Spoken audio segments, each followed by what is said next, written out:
G'day, Josh from In Yard Homestead. Well, today's Bible reading is Luke chapter 16, 1 to 31.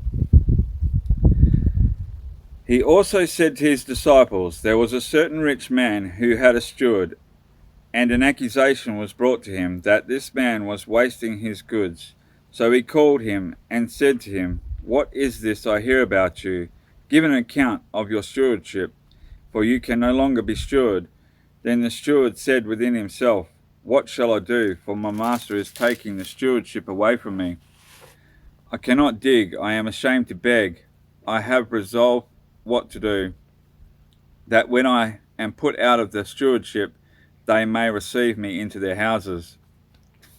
So he called every one of his master's debtors to him and said to the first, how much do you owe my master? And he said, 100 measures of oil. So he said to him, take your bill and sit down quickly and write 50.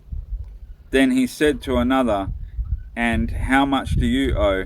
So he said, 100 measures of wheat.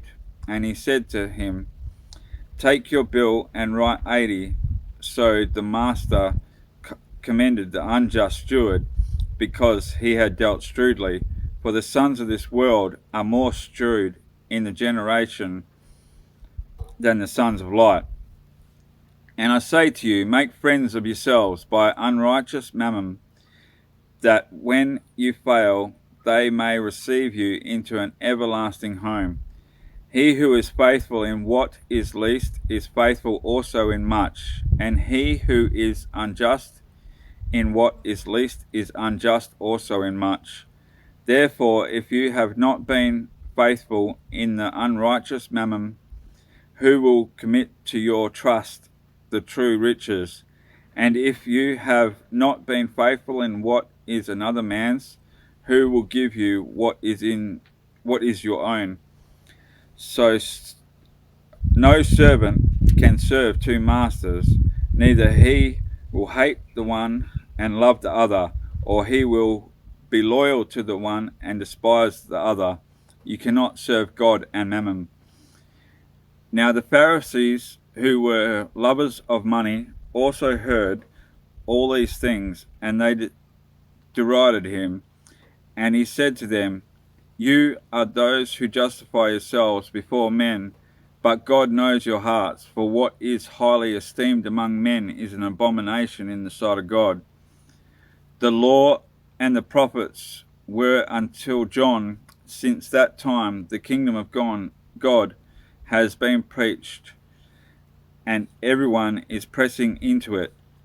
And it is easier for heaven and earth to pass away than for one title of the law to fail. Whoever divorces his wife and marries another commits adultery, and whoever marries her who is divorced from her husband commits adultery.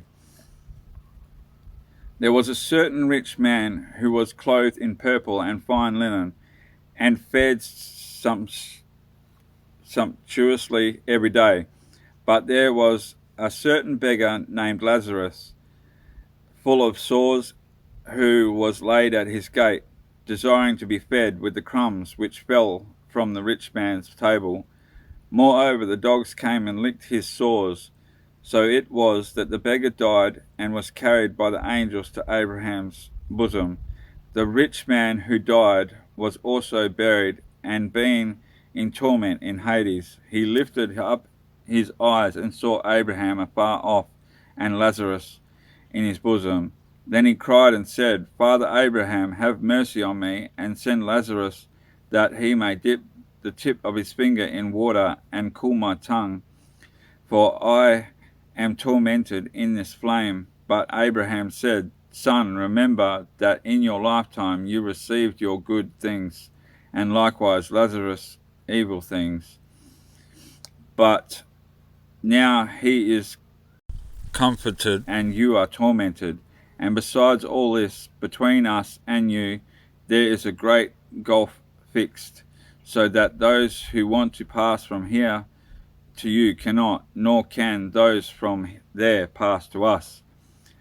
Then he said, I beg you, therefore, Father, that you would send him to my father's house, for I have 5 brothers, that he may testify to them, lest they also come to this place of torment. Abraham said to him, They have Moses and the prophets, let them hear them. And he said, No, Father Abraham, but if one goes to them from the dead, they will repent. But he said to him, If they do not hear Moses and the prophets, neither will they be persuaded, though one rise from the dead. Well, thanks guys for listening. That concludes today's Bible reading. Have a great week, and God bless you guys.